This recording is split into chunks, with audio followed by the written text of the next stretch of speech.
My father gave away my college fund to support his new family, saying, "You're on your own now, kiddo." I delivered a graduation speech that left his jaw dropped and everyone on their feet. The last thing my father said to me before walking out of my life was, "I'll always take care of you, princess." I was 16 then, naive enough to believe him and stupid enough to think he meant it. My name is Reagan, and this is the story of how I learned that karma doesn't need your help.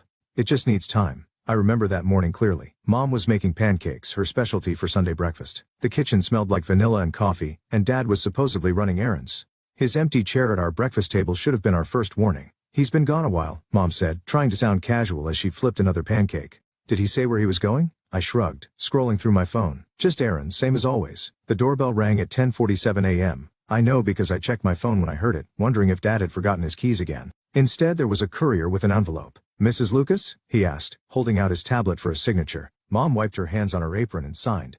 I watched her open the envelope, saw her face drain of color, and watched as she slowly sank into Dad's empty chair. "Mom?" I put down my phone. "What's wrong?" She handed me the papers with trembling hands. Divorce papers. He'd served her divorce papers on a Sunday morning while we were making pancakes. "There has to be a mistake," I said. But even as the words left my mouth I knew there wasn't. The signs had been there. The late nights at work, the mysterious phone calls, the way he'd changed his phone's password. My phone buzzed with a text from him. "I'm sorry you had to find out this way. I'll explain everything soon." Soon turned out to be 3 days later in a coffee shop downtown. He brought her with him, Marissa, his secretary. She was barely 30, wearing a diamond ring that probably cost more than our monthly mortgage payment. "Reagan, honey," he started, reaching for my hand across the table. I pulled back. This isn't how I wanted things to go, but sometimes life takes unexpected turns. Unexpected turns? I laughed, but it sounded hollow, like emptying my college fund. Was that an unexpected turn too? His face paled. "How did your mom check the accounts?" "Every penny, Dad, gone." I could feel tears burning behind my eyes, but I refused to let them fall. "What happened to 'I'll always take care of you'?" Marissa shifted uncomfortably in her seat. "Bennett, maybe we should know." I cut her off. "Let him explain. I want to hear how he justifies stealing his daughter's future." "I didn't steal anything," he defended, his voice rising slightly. "That money was in my name. We needed it for our new start." "Your new start?" I repeated. "You mean your new house, your new wife, your new baby?" His head snapped up. "How did you? Facebook isn't private, Dad." "Congratulations, by the way. I hope it was worth it." I stood up, my chair scraping against the floor. Several people turned to look, but I didn't care anymore. "Reagan, please." He reached for me again. "We can figure something out, maybe some student loans or community college first." "Don't bother," I said, gathering my things. "You've done enough." As I walked toward the door, I heard Marissa's voice. "She'll come around, Bennett. She just needs time." I stopped and turned back one last time. "You know what's funny, Dad? You always told me that actions have consequences. Guess we'll both find out if that's true." That night I sat at my desk, staring at the acceptance letter from my dream university, the one I could no longer afford. Mom found me there, still staring at it hours later. "We'll figure something out," she said, squeezing my shoulder. "We always do." I looked up at her, seeing the strength in her eyes despite everything she'd been through. "Yes, we will, but not his way." I opened my laptop and started searching for scholarships, grants, part-time jobs, anything that could help. The acceptance letter sat beside me, not as a reminder of what I'd lost, but as motivation for what I needed to achieve.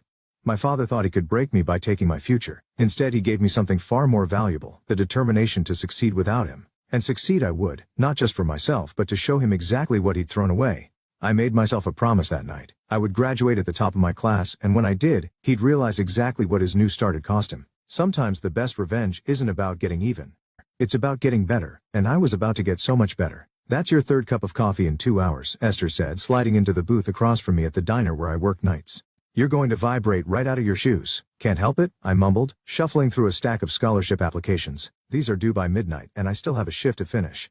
The diner job was just one of 3, mornings at the campus bookstore, afternoons tutoring high school students, and nights here serving endless cups of coffee to tired truckers and college students cramming for exams. Sleep had become a luxury I couldn't afford. "Let me help," Esther offered, reaching for half of my stack. We'd met during my first tutoring session. She was struggling with calculus and I needed the money. Now she was my best friend and biggest cheerleader. "You don't have to shut up and let me help," she said, already starting to read. "Besides, your handwriting looks like a drunk spider dipped in ink."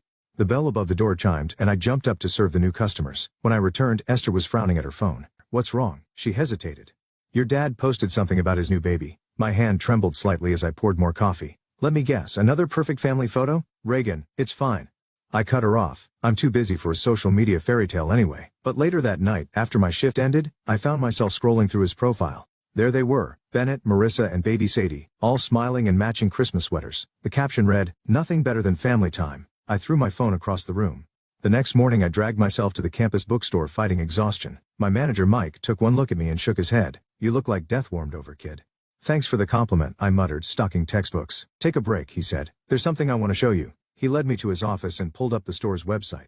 We're starting a scholarship program for student employees. Full ride for one person. Applications open next week. My heart skipped a beat. Full ride? Yep. And between us he winked. You're already at the top of my list. Just don't tell anyone I said that. For the first time in months I felt hope flutter in my chest, but then I remembered all the other applications I'd submitted. All the rejection letters that followed. Thanks, Mike, I said, trying not to let my voice crack. I'll definitely apply. That afternoon, during a tutoring session, my phone buzzed with an unknown number. I ignored it until the third call when I finally stepped out to answer. Hello, Reagan? It's Dad. My throat tightened. I'm working. I know. I saw your scholarship applications at my company. I wanted to tell you you're on the selection committee. My voice rose. Of course you are. I can help. Like you helped with my college fund? The words came out sharp enough to cut. No thanks. I'd rather fail on my own than succeed because of you. I hung up and leaned against the wall, breathing hard. When I returned to my student, she looked concerned. Are you okay? You look pale. I'm fine, I lied. Now, about that quadratic formula. Later that night I sat in my tiny studio apartment surrounded by bills and application forms. My laptop dinged with a new email notification. Subject, University Application Status Update. My hands shook as I clicked it open. The first line made my heart stop. Congratulations, we are pleased to offer you admission. I read it 3 times before it sank in. I'd gotten in. To my dream school, the one I'd been working towards since before everything fell apart. Grabbing my phone, I called Mom first. I got in. I practically screamed when she answered. Her joy matched mine. Oh honey, I'm so proud of you. I don't know how I'll afford it yet, I admitted, but I'll figure it out. I have to. You will, she said firmly. You're stronger than anyone I know. After we hung up I sat looking at the acceptance letter on my screen. The estimated cost made my stomach churn, but I refused to let fear win. I'd work harder, sleepless, do whatever it took. My phone buzzed with a text from Esther. Check your email. Did you get in? I smiled and typed back I did. Time to make the impossible possible. Because that's what this was. Impossible but necessary. Like climbing a mountain with your hands tied behind your back. But I'd rather climb that mountain than take the easy road my father offered. Sometimes the hardest path is the one that leads you exactly where you need to go. Welcome to Thompson Hall. My new roommate Malia threw open the door with the enthusiasm of a game show host. Home sweet home for the next year. The dorm room was tiny with 2 narrow beds and desks crammed against opposite walls. But to me it was paradise. Proof that I'd made it despite everything. You don't have much stuff, Malia observed as I unpacked my single suitcase. I travel light, I said, smoothing my second-hand bedspread. No need to mention that traveling light wasn't exactly a choice. Well, you can borrow anything you need from me, she offered, gesturing to her overflowing closet. Over the next few weeks I fell into a routine. Classes during the day, work-study job in the library at night, and weekends split between studying and my off-campus waitressing gig. Sleep became a distant memory, but my GPA stayed perfect. You should join some clubs, Malia suggested one evening, watching me highlight textbooks. All work and no play makes Reagan a dull girl. Can't afford to be dull, I muttered. I need to maintain my scholarship. At least come to the business leaders meeting tomorrow. Great networking opportunity? She wiggled her eyebrows. Plus there's free pizza. Free food was my weakness, so I agreed. That's where I met Elias. He was giving a presentation about internship opportunities when our eyes met across the room. Later, as I was reaching for a slice of pizza, he appeared beside me. You're the one who actually took notes during my boring speech, he said, grinning. It wasn't boring, I replied, though you might want to ease up on the corporate buzzwords. He laughed. Noted. I'm Elias Reagan. We ended up talking long after the meeting ended, sitting on a bench outside the business building. He was smart, funny, and surprisingly easy to talk to. So why business, he asked. I like knowing how things work, I said. Money, markets, people, it's all connected.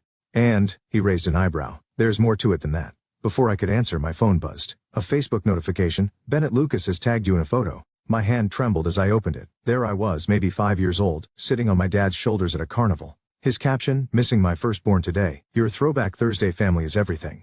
Are you okay? Elias asked. You look like you've seen a ghost. Just my father's latest attempt at public redemption, I said, showing him the post. The words spilled out before I could stop them about the divorce, the stolen college fund, the new family. What a dick, Elias said simply when I finished. I laughed despite myself. Yeah, pretty much. My dad's not winning any Father of the Year awards either, he offered. Left when I was 12. Sends a Christmas card sometimes if he remembers. We sat in comfortable silence for a moment, 2 people who understood each other's wounds without needing more words.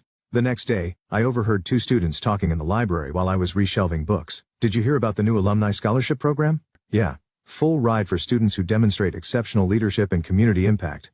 Good luck with that. I froze, a book halfway to the shelf. An idea started forming in my mind, dangerous, ambitious, and exactly what I needed. That evening, I researched everything I could about starting scholarship funds. Between classes the next day, I drafted proposals and made lists of potential donors. You're plotting something, Malia said, watching me scribble in my notebook during lunch. I know that look. Maybe, I smiled. But not yet. It needs to be perfect. My phone buzzed again, another notification from my father. This time, it was a photo of baby Sadie's first steps. The comments were full of congratulations and heart emojis. "You don't have to look," Elias said, suddenly appearing behind me. He'd started sitting with us at lunch, becoming a regular part of our little group.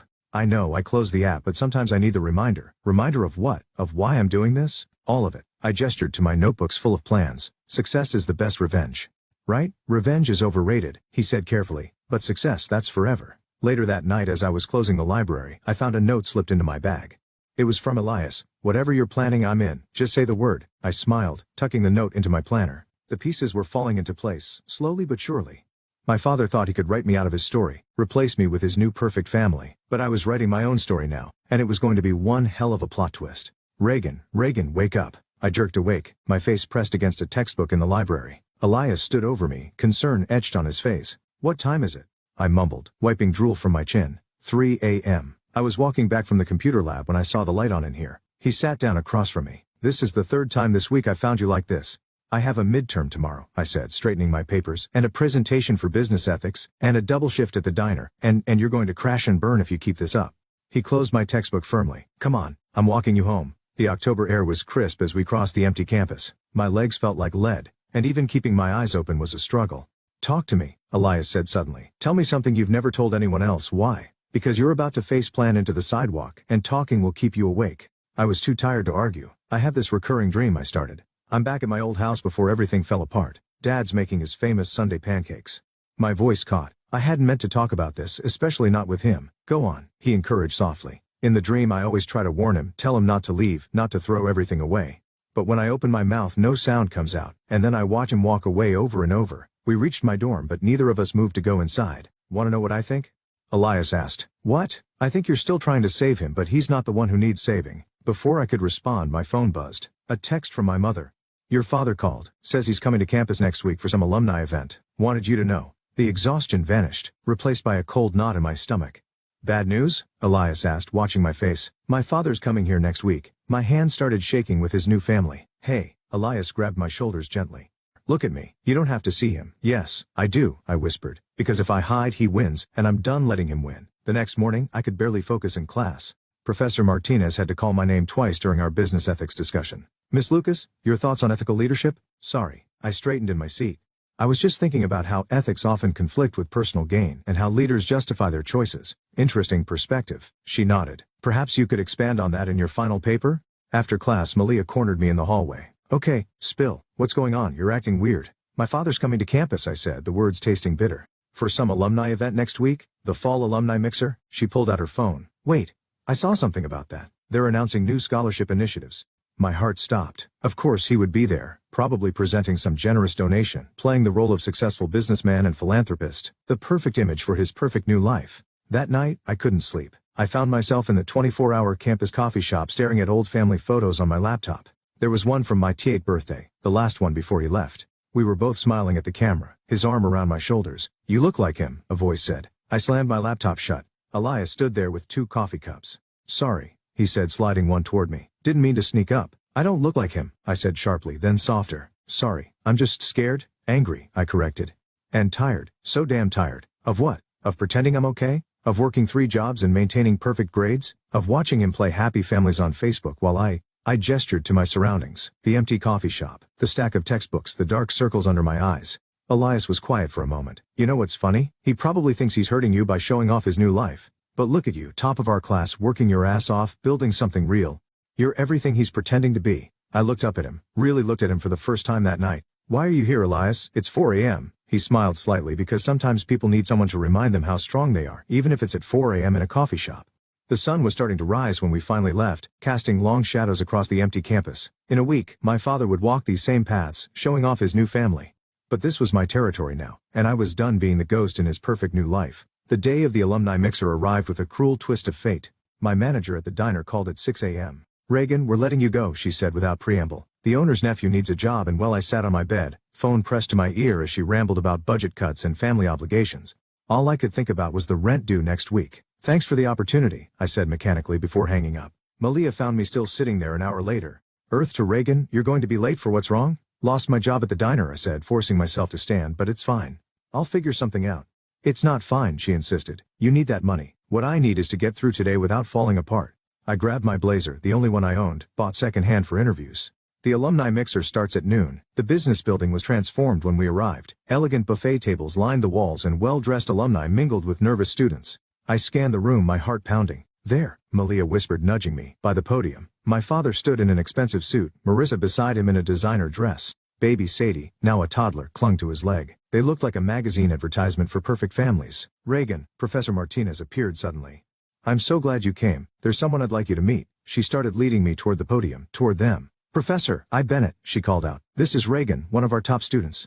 She's actually working on a fascinating proposal about ethical leadership. My father turned and our eyes met for the first time in years. He paled slightly. Reagan, he said softly, you've grown up. That tends to happen, I replied coldly. Time passes, children grow, trust funds disappear. Professor Martinez's smile faltered. Marissa shifted uncomfortably. Perhaps this isn't the best time, my father started. But little Sadie chose that moment to look up at me with curious eyes. Who's that, Daddy? The question hung in the air like smoke. I watched him struggle, saw the moment he chose cowardice again. Just one of our students, sweetheart. Something inside me snapped. Actually, I said loud enough for nearby groups to hear, I'm your sister, the one Daddy doesn't talk about. The silence that followed was deafening.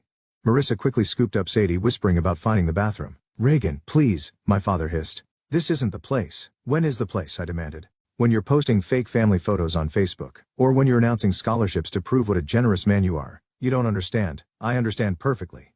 You traded your first family for a newer model, but here's what you don't understand. I'm not just surviving without you. I'm thriving. Professor Martinez touched my arm gently. Reagan, perhaps we should step outside. No need, I said, straightening my second-hand blazer. I have a class to prepare for. Unlike some people, I actually earn what I have. I turned to leave, but his voice stopped me. I can help you, he said quietly. I know you lost your job. I still have connections. I spun back. How did you know about my job? He looked away. I keep tabs on you. Tabs? I laughed bitterly. You spy on me, but you can't claim me as your daughter. That's rich, even for you. Elias appeared at my side as if summoned by my distress. Everything okay here? Perfect, I said, my voice steady despite the trembling in my hands. I was just leaving. As we walked away, I heard my father call after me. Reagan, wait, but I kept walking. Out of the building, across the quad until my legs gave out near the library steps. Elias sat beside me without a word. I had this whole plan, I said finally, to show him how well I was doing, to prove him wrong. Instead, I lost my job and made a scene at a university event. You didn't make a scene, Elias argued. You stood up for yourself. There's a difference. I pulled out my phone, opened my banking app. The numbers stared back at me, mocking my independence. I can't afford to lose that job, I whispered. Elias was quiet for a moment. Then, remember that scholarship initiative you were researching? I looked up at him. What about it? Maybe it's time to stop planning and start doing. Turn this setback into something bigger. For the first time that day, I felt a spark of hope. You really think we could? He grinned. I think you could do anything, especially if it involves proving someone wrong. I stood up, brushing off my blazer. My father might have won today's battle, but the war wasn't over, not even close. The Resilient Scholarship Fund, I announced, standing in Professor Martinez's office for students who've lost financial support due to family abandonment. She leaned forward, intrigued. Go on. I've already spoken with 10 other students in similar situations, I continued, sliding her my proposal. We've secured preliminary pledges from 3 local businesses, and Elias's father's law firm is willing to handle the legal paperwork pro bono. To spite his own father, Elias added from his seat beside me, which makes it even better. Professor Martinez flipped through the pages, her expression thoughtful. This starting a scholarship fund isn't easy. You'll need a substantial backing. That's why we're here. I said, we need a faculty support to present this to the board. She studied in me, didn't have anything to do with your father's appearance that makes her less than a month. It has everything to do with it, I admitted, but not in the way you think. This isn't about revenge. It's about making sure no other student has to choose between their education and their dignity. She nodded slowly. The board meets next week. I'll present it myself. Walking out of her office, I felt lighter than I had in weeks. Elias bumped my shoulder playfully. See? Told you she'd help. We're not there yet, I reminded him. The board still has to. Reagan. Malia came running across the quad. Check your email now. I pulled out my phone, confused. The newest email made my heart stop. Congratulations. Based on your outstanding academic performance, you have been selected as this year's valedictorian. Holy shit, Elias breathed, reading over my shoulder. This changes everything, I whispered. The scholarship announcement, we can do it at graduation, in front of everyone. Malia grinned. Including your father. Will he even come? Elias asked carefully. Oh, he'll come, I said. He won't be able to resist showing off his perfect family at his alma mater's graduation ceremony. The next week passed in a blur of meetings and preparations. The board approved our scholarship proposal with unprecedented enthusiasm, especially after learning about my valedictorian status. Your speech, Professor Martinez said during our planning session. It needs to be powerful, but professional. No direct accusations. I know, I assured her. Trust me, I've been planning this for longer than you think. That night, working on my speech in the library, I got an unexpected text from Marissa. Can we meet, please? It's important. I stared at my phone for a long time before responding. Tomorrow, campus coffee shop, 2 p.m. She was already there when I arrived, nervously stirring a latte. Thank you for coming, she said as I sat down. I know you probably hate me. I don't hate you, I interrupted. I nothing you, there's a difference. She flinched. Fair enough. Look, your father, he doesn't know I'm here, but he's been different since the mixer. Distant, sad? Guilty, you mean? I corrected. And that's not my problem. He wants to make things right. By what? Throwing money at me now? I stood up. Tell him to save it for his next family. Reagan, wait. She grabbed my arm. He's coming to graduation. He wants to support you. I pulled away. He's coming to maintain his image. But don't worry. I'll give him a speech he'll never forget. The next few weeks flew by. My speech went through countless revisions, each word carefully chosen for maximum impact. Elias and Malia helped me practice until I could deliver it in my sleep. The day before graduation, I received another text, this time from my father. Proud of you, princess. Can't wait for tomorrow. I showed it to Elias during our final rehearsal. You okay? He asked. You know what's funny? I said, staring at the message. A year ago those words would have meant everything to me. Now they just feel empty. Maybe because you don't need his validation anymore. I looked up at him, this friend who'd become so much more over the past year. When did you get so wise? He grinned. Probably around the same time you got so strong. That night, I stood in front of my mirror, practicing one last time. My graduation robe hung on the door waiting for tomorrow. My phone buzzed with messages from Mom, from Esther, from countless well-wishers, but all I could think about was the moment I'd step up to that podium tomorrow, the moment I'd look out at the crowd and see my father's face, the moment he'd realize that his biggest mistake wasn't leaving us. It was underestimating me, because tomorrow wasn't just about graduation. It was about transformation, and I was ready to spread my wings and soar. The auditorium buzzed with excitement as I stood backstage, adjusting my cap for the 100th time. Through the curtain, I could see the crowd filing in, proud parents, excited siblings, beaming grandparents. They're here, Malia whispered, peeking through the gap. R&D row, right side. I didn't need to look to know who she meant. I could feel my father's presence like a weight in the room. You've got this. Elias appeared beside me, already in his graduation robe. Just breathe. Ladies and gentlemen, the dean's voice boomed through the speakers. Please welcome this year's graduating class. We marched into pomp and circumstance, a sea of black robes and nervous smiles. As I crossed the stage to take my place at the front, I caught a glimpse of them. My father in an expensive suit, Marissa holding Sadie on her lap. Mom sat on the opposite side of the auditorium, dabbing her eyes with a tissue.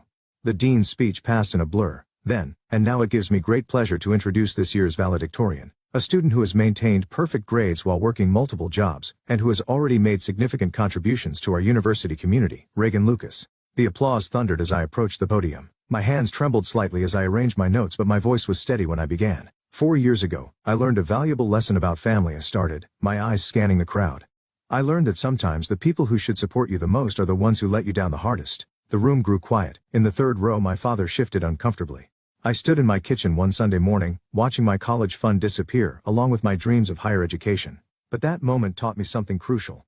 Our greatest setbacks can become our strongest motivations. I paused, letting the words sink in. To my fellow graduates, we all have our stories of struggle. Some of us worked 3 jobs while studying. Some of us missed sleep, missed parties, missed the typical college experience because we were too busy surviving, but we're here. We made it. Heads nodded throughout the audience. I saw tears on several faces. And that brings me to an announcement, I continued, my heart pounding. Today, with the support of our faculty and local businesses, I'm proud to introduce the Resilience Scholarship Fund. This fund will provide full tuition for students who have lost financial support due to family abandonment. Murmurs rippled through the crowd. My father's face had gone pale. Because here's what I learned. When someone tries to clip your wings, you don't just learn to fly, you learn to soar. And then you build a nest for others who need shelter. I locked eyes with my father for the first time. To the parent who taught me this lesson by example, thank you. Your actions showed me exactly who I didn't want to become. And to my mother who worked double shifts to keep food on our table while I chased my dreams, you taught me what real strength looks like. Mom was openly crying now, surrounded by supportive strangers passing tissues. The first recipient of the Resilience Scholarship has already been selected, a brilliant young woman whose father emptied her college fund to start a new family. Sound familiar, Dad? The auditorium was dead silent. I could see Marissa gripping my father's arm while he stared at the floor. But this isn't about revenge. It's about transformation, about taking pain and turning it into purpose, about ensuring that no other student has to choose between their education and their dignity. I straightened my shoulders, my voice growing stronger. So to my fellow graduates I say this, your struggles don't define you, your response to them does. And sometimes the best revenge isn't getting even, it's getting better. The applause started slowly, then built to a roar. People stood cheering and wiping tears. Through it all I kept my eyes on my father, watching as he finally looked up to meet my gaze. In that moment I saw everything. His shame, his regret, his realization of what he'd thrown away. But more importantly, I saw myself clearly for the first time. Strong, resilient, whole. As I returned to my seat, Aaliyah squeezed my hand. Malia was crying and grinning at the same time.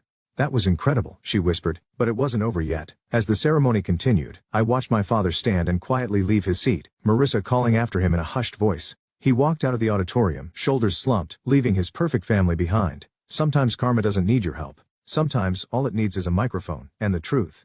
The reception hall buzzed with post-graduation energy as I stood near the scholarship information table, accepting congratulations and answering questions. My speech had sparked something. Dozens of students had already signed up for information about next semester's applications. "Reagan?" A small voice made me turn. Sadie stood there in her pink dress, clutching a stuffed rabbit. "Are you really my sister?" I knelt down to her level, my heart twisting. "Yes, I am. Why didn't Daddy tell me?"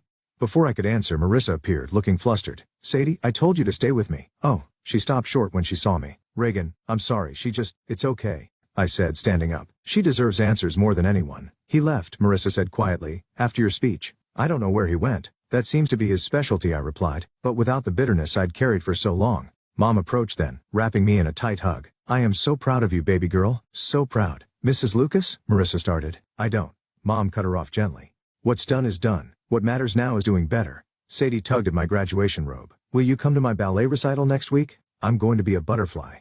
The simple request brought tears to my eyes. "I'd love to." "Really?" Marissa looked surprised. "Even after everything?" "She's innocent in all this," I said. "And maybe it's time to break the cycle." Professor Martinez interrupted with news that local media wanted interviews about the scholarship fund. As I spoke with reporters, I noticed Elias talking intently with Marissa, showing her something on his phone. Later, as the crowd thinned, he pulled me aside. "Your father's at Franklin Park. Marissa's been tracking his phone. Apparently he does this sometimes, just sits there for hours." "Why are you telling me this?" "Because you're not done yet," he said simply, "and you know it." I found my father exactly where Elias said he'd be, sitting on a bench by the duck pond. He looked smaller somehow, older. "The ducks haven't changed," I said, sitting beside him. "They still beg for bread even though there are signs everywhere saying not to feed them." He jumped slightly, then gave a weak laugh. "You remember coming here every Sunday after pancakes?" I nodded. "Until you decided pancakes weren't enough anymore." "Reagan, I know," I interrupted. "Let me finish. What you did was unforgivable, not just leaving but stealing my future, making me feel worthless, replacing me with a new family." "I know," he whispered, "but here's the thing. I'm not worthless. I proved that today. And that little girl, your daughter, she deserves better than a father who runs away when things get hard."